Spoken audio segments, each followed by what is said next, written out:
The televised discussion played a major role in deteriorating my parents' connection and has subsequently pained numerous others. At an unforeseen instant, Prince William finally addressed Meghan using language that pierced through years of quiet. This was neither diplomacy nor custom nor a gently tempered regal expression, it was sorrowful, conclusive, and impossible to retract. Informants claim the announcement extinguished remaining optimism and revealed cracks long concealed within castle fortifications. So why did William decide to talk so bluntly now? What burdens compelled his action? And how did a single phrase convert a private family rift into a historic pivot for the sovereign? The instant the gateway ultimately shut, it did not come packaged in ritual or eased by heritage. It appeared abruptly with the burden of conclusiveness, as though history itself had stopped to attend. On the forenoon of December 2, 2025, Prince William undertook an action no prospective monarch is anticipated to do casually. He advanced individually and affixed his signature to words that would eternally change the trajectory of regal annals. Within moments the tidings circulated through press centers and aristocratic groups, not because they were noisy, but because they were undeniably distinct. There would exist no homecoming, no rethinking, nor any silent backtracking afterward. What had persisted for ages as doubt concluded in one unchangeable blow. This was not the estate talking through cautiously weighed vocabulary or nameless updates. This was Prince William straightforwardly, openly, and intentionally acting alone. His choice to affix his personal signature removed any leftover vagueness and indicated how extreme the situation had grown. Monarchy observers instantly identified the scarcity of such an interference. Declarations of this scale are typically sifted through tiers of etiquette. Yet this one carried the distinct stamp of individual determination. It was not standard administration, it was an intercession. At the core of the message stood a rigid proclamation that there would be no route for Meghan Markle's re-entry to imperial life in any role. Not currently, not subsequently, and not under modified conditions. The entry was not merely shut. It was fastened tight. For many people, the surprise lay not in the result itself but in the sureness of it. For ages, conjecture had persisted on the notion that he might relax stances or that situations could shift. William's phrasing terminated that story entirely. This was not a hesitation, it was a conclusion. The scheduling made the occasion even more remarkable. December 2, 2025, now remains as a distinct separation mark between before and after. Observers would subsequently characterize it as the date personal strains traversed wholly into the public register. Unlike prior times where the crown depended on quietness or separation, this notice admitted that vagueness itself had become destructive. The prospective monarch was no longer prepared to allow doubt to speak more loudly than lucidness. What gave the declaration its sorrowful heaviness was not rage or blame but control. William did not structure the notice as a penalty or revenge. Instead, the mood conveyed a massive feeling of requirement, sometimes guidance, particularly within organizations constructed on permanence, requires choices that feel intensely private yet must be taken for existence. That friction between kin and obligation resounded through every sentence. The response was instantaneous. News agencies depicted the action as unparalleled. Royal reporters, long used to guarded vocabulary from the estate, fought to remember another instance quite like it. Behind the curtains, the signal was just as distinct. The sovereign house was sketching a rigid perimeter, not out of whim, but out of gathered stress that could no longer be handled quietly. For Meghan, the terms bore a conclusiveness that allowed no room for deciphering. Hopes, presumptions, and remaining anticipations crumbled in a second. For William, the toll was equally actual. This was not a token motion but a characterizing deed. It was one that exposed how far situations had shoved him. As the globe took in the importance of what had just been spoken, one reality became impossible to overlook. Something had fractured beyond fixing, and the days ahead would now have to be constructed without glancing behind. So what do you believe really smashed beyond repair? Was it them, their reliance, or something nobody observed? Stay attentive for the stress that allowed no space for quietness. Almost as quickly as Prince William's declaration echoed across banners, a solitary query ascended above the din. Why happen now? For ages, the crown had depended on separation, control, and carefully preserved quiet to handle internal splits. That method had frequently succeeded, permitting strains to vanish from public sight without frontal collision. But by late 2025, quietness had ceased being a protector, it had turned into a vulnerability. What transpired on December 2, 2025, was not an abrupt change of spirit but the observable outcome of burdens that had been squeezing for months. Quietly yet persistently behind castle walls, the circumstance regarding Meghan Markle had attained a level where vagueness itself was inflicting harm. Every unresolved query solicited conjecture. Every indistinct stance permitted new translations to shape. The monarchy, an establishment constructed on lucidness of function and sequence, was being dragged into a condition of perpetual reaction. Media stories no longer floated in solitude. They crashed into formal appointments, eclipsed carefully schemed appearances, and seeped into times intended to spotlight harmony and permanence. What once seemed controllable had become unbalancing. Prince William, readying for a future determined by duty rather than adaptability, found himself facing a truth he could no longer postpone. The notion that distinct time alone would soothe strains no longer applied. Each elapsing month carried new difficulties, new diversions, and revived inspection. Quietness, once a tactical option, now magnifies doubt, and doubt within a sovereignty brings repercussions far beyond private unease. It impacts public reliance, organizational believability, and the view of guidance itself. At the center of this increasing tension was a tough reality that estate counselors and senior figures could no longer evade. Meghan's standing had become institutionally unfeasible. This was not about feeling, nor about reviewing past arguments, it was about architecture. The crown relies on described roles, distinct frontiers, and a mutual grasp of obligation. Meghan's prolonged link without any official route or defined rank produced bafflement that could not be harmonized within the regime. There was no middle territory left to inhabit. William's choice to talk was formed by this meeting of stresses. As upcoming king, he could not bear extended vagueness that enfeebled the establishment he would one day command. Each unanswered issue carried onward into his own rule, threatening to pursue him rather than vanish with time. The price of stalling had started to exceed the price of moving. And so the instant came when control no longer indicated power but indecision.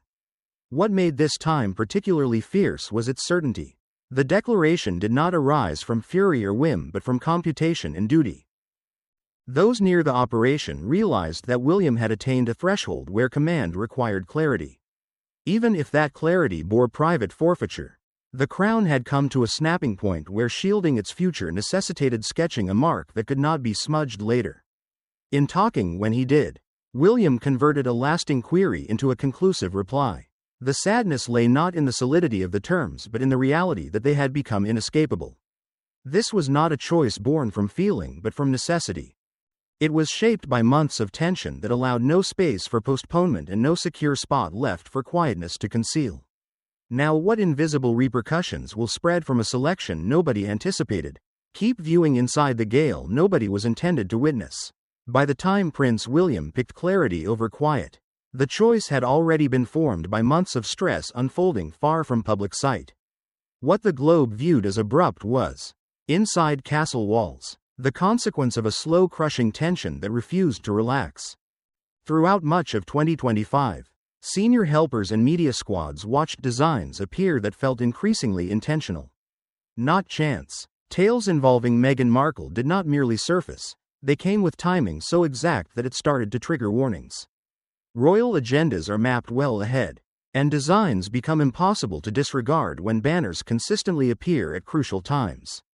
Each time Prince William or Catherine moved into the limelight for major appointments, particularly those meant to highlight steadiness or advancement, focus was abruptly steered away. Palace insiders observed how adverse or diverting tales frequently appeared just hours prior to key showings, hijacking the story and compelling protective replies. What initially appeared like chance slowly assumed a more disturbing form. One event specifically heightened internal worry. While Prince William was in Brazil acting for the crown on a significant global tour, reports abruptly spread stating Meghan Markle had been seen, sparking another surge of conjecture and banners. The intersection was remarkable. William's squad became sharply conscious of how such tales consistently aligned with times when attention should have been elsewhere. According to Regal analysts, including remarks later cited by Kinsey Schofield, this was no longer seen as arbitrary press conduct. It was viewed as obstruction behind shut doors. Palace media squads started charting timelines, matching appointments against headline publications. The likenesses were too repeated to discard. What had once been handled as background din was now deemed a tactical issue. The Crown, already under heavy inspection, found itself repeatedly dragged into reactive status.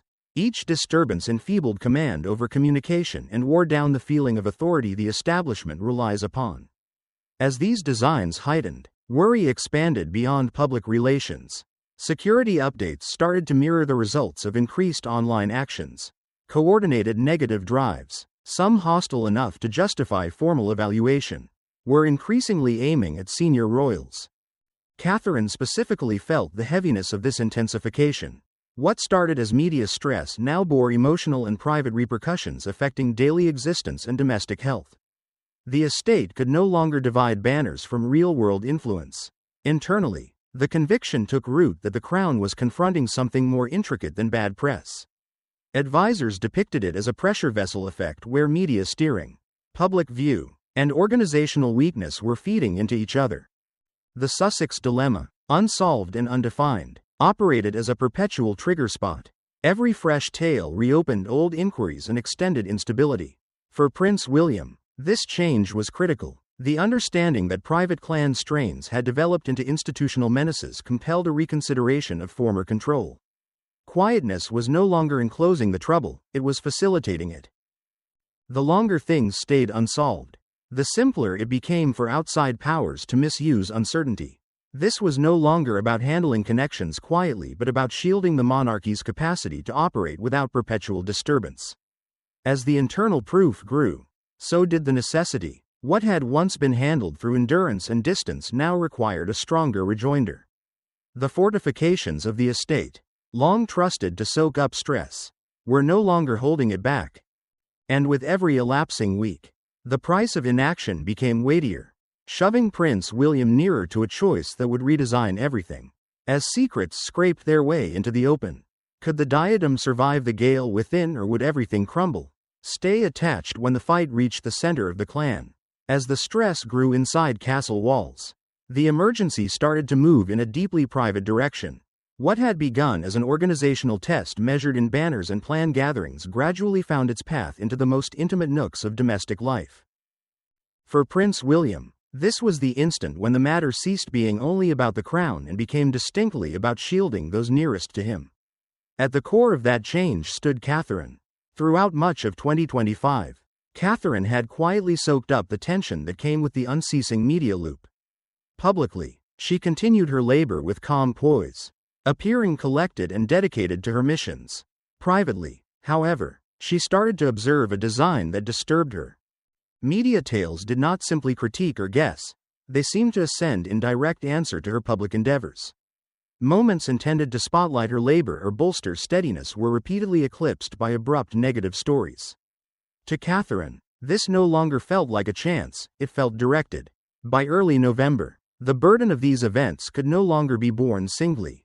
In private talks with William, she spoke honestly about what she was witnessing and sensing. She detailed how the perpetual media gales were no longer restricted to banners but were leaking into daily existence, generating an air of discomfort that pursued them home. Security worries, once theoretical and formal, had become private. Briefings became more grave, and the mood changed from caution to watchfulness.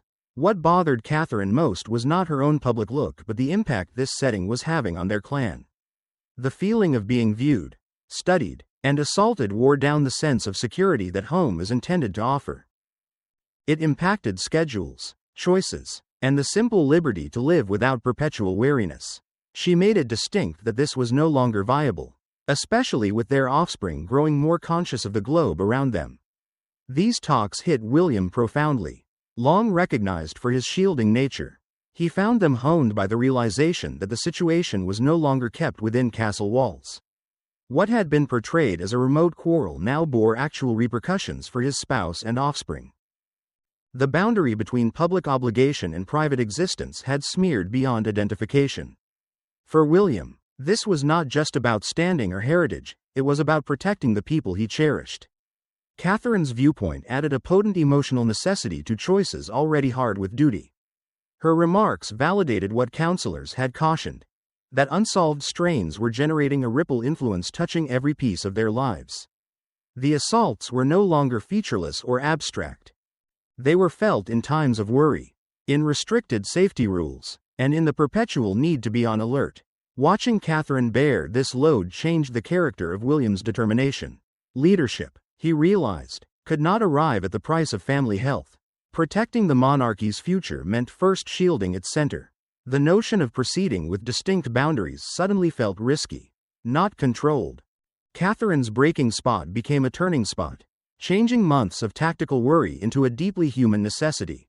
From that instant on, the query was no longer whether action would be adopted, but how rapidly clarity could be reinstated before the harm reached deeper into the lives they were trying so cautiously to guard. Could one brittle moment of truth undo decades of careful planning? Or will the boundary between obligation and heart persist? Stay with us where feeling ended and regulations took command.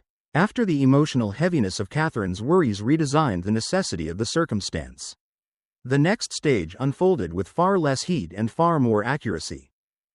Inside the estate, the discussion changed sharply from emotions to data, from shielding to process. In early November 2025, senior law counselors were brought in to perform a thorough audit of the Sussex dilemma. And what they found stripped the issue of any leftover adaptability. The statute, unlike feeling, provided no space for hesitation. At the center of the review was one enduring trouble: vagueness. Meghan Markle's undefined standing within the regal framework had become a legal danger rather than a private difficulty. Without distinct limits, the establishment faced vulnerability on several sides. Advisors cautioned that vaguely defined connections could open the entry to future assertions, misinterpretations, or arguments over anticipations that were never formally fixed.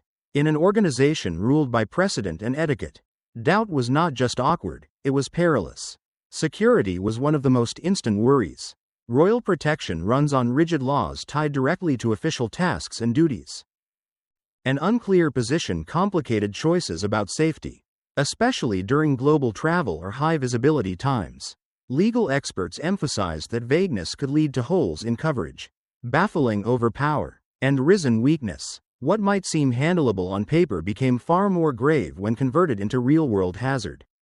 Beyond security, constitutional meanings loomed huge. The monarchy's architecture relies on clearly described lines of obligation and succession.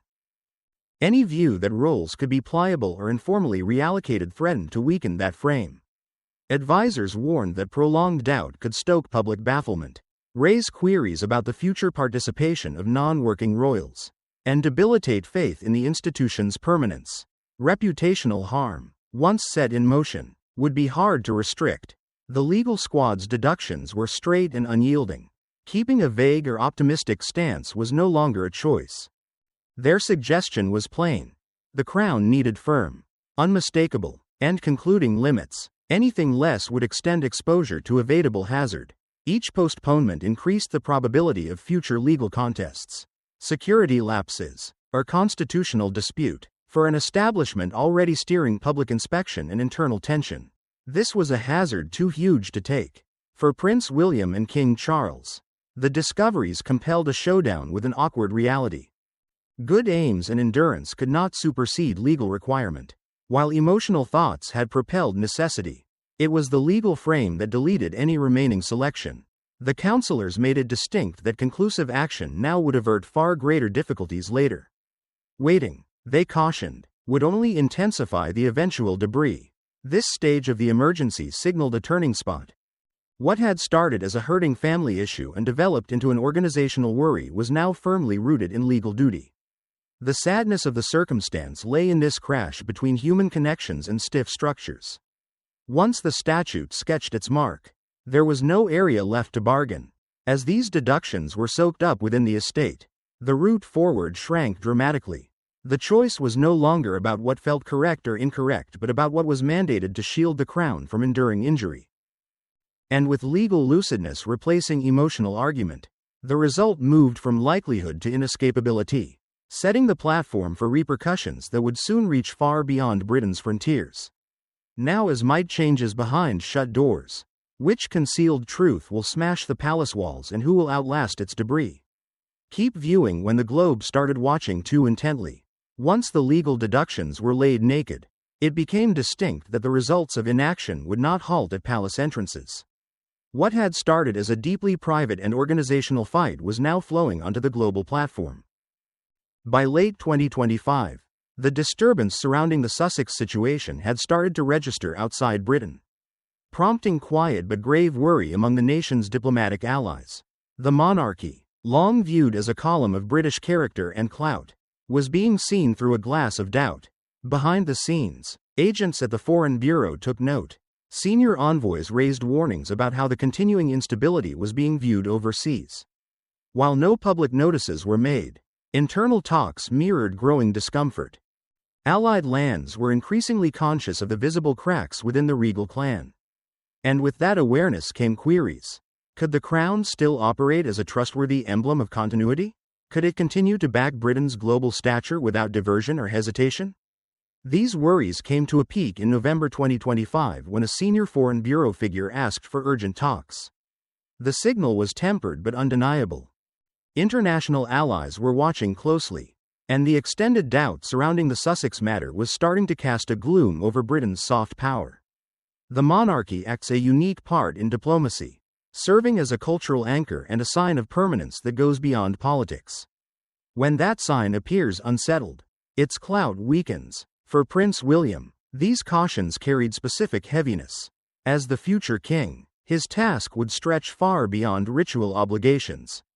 He is supposed to represent Britain on the world stage, construct connections with global chiefs, and personify consistency in an erratic world. Any view that he could not handle unity within his own kin risked undermining faith in his capacity to steer far larger tests. What might have been discarded as tabloid theater now had distinct diplomatic meanings. The matter was no longer about individual complaints or media stories, it had become a query of believability. Allies did not release orders, but the meanings were plain. Unsolved instability threatened Britain's global image. The longer the circumstance lingered, the more it chipped away at the monarchy's part as a steady, unifying power. In diplomacy, view matters almost as much as reality. And views are shifting. This global aspect intensified the stress already pushing down on William. Legal hazards had narrowed his selections, and family worries had honed his determination. Now international anticipations added another sheet of obligation. Leadership at this tier required decisiveness, not faltering. The notion of carrying unsolved conflict into his future rule became increasingly indefensible. What made this stage specifically sobering was its magnitude. The choice William confronted would not only define his connection with Meghan or even his immediate kin but would resound how Britain was viewed across continents.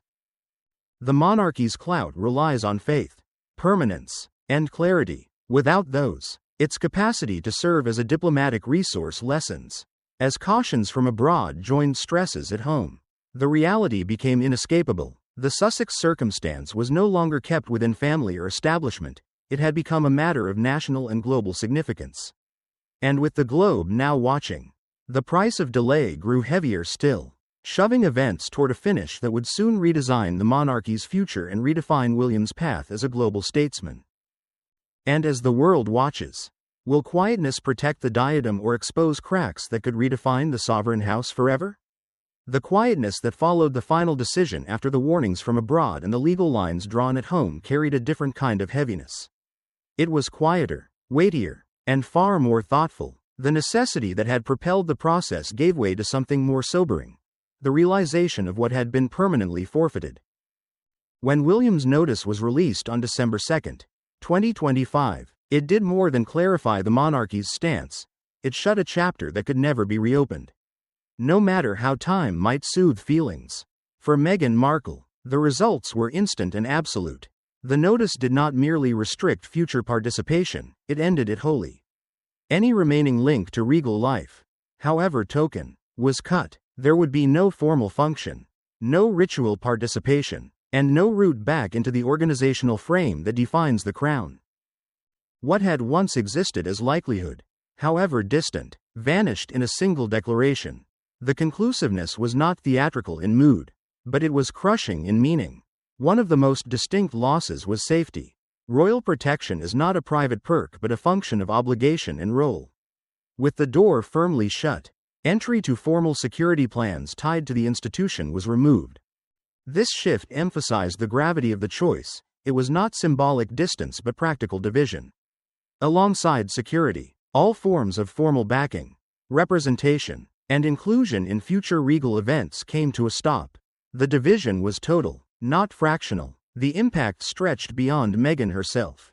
The notice left no vagueness about the future of her offspring within the regal structure. Palace insiders and speakers, including Kinsey Schofield, made it distinct that there would be no function for them as working royals. Now or later, the notion that they might one day elect to return and take on formal tasks was depicted as impractical and unbacked by any current frame. The institution had sketched its perimeter not just for the now but for ages ahead. This facet of the choice carried its own quiet sadness. Children, often viewed as spans between split worlds, were now firmly positioned outside the monarchy's future working center. The statement did not frame this as a denial but as a result. The crown, bound by architecture and permanence, could not house undefined roles or provisional returns.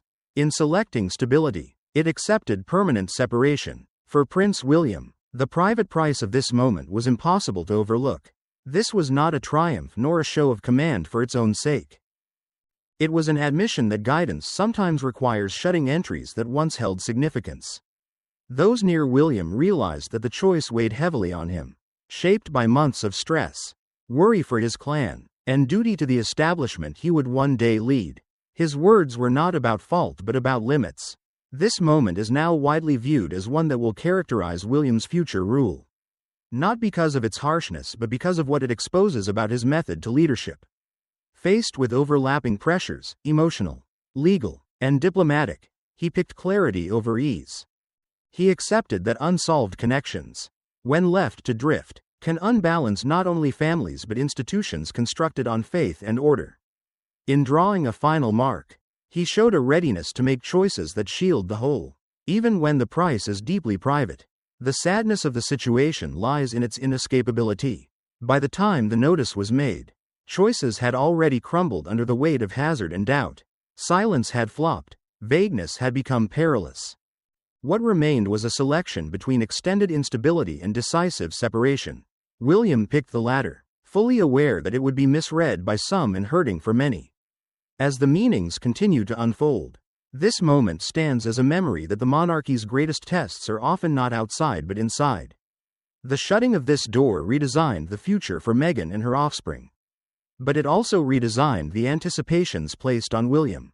His guidance will now be gauged against this choice, seen as a defining deed of resolve that prioritized stability over feeling and obligation over hope. Even as its emotional weight continues to settle quietly in the rear. So what do you believe happens when duty outweighs blood and quietness is no longer a choice? Was Prince William shielding the future or ending a family forever? We would love to hear your ideas in the comments. Don't forget to like, share, and subscribe.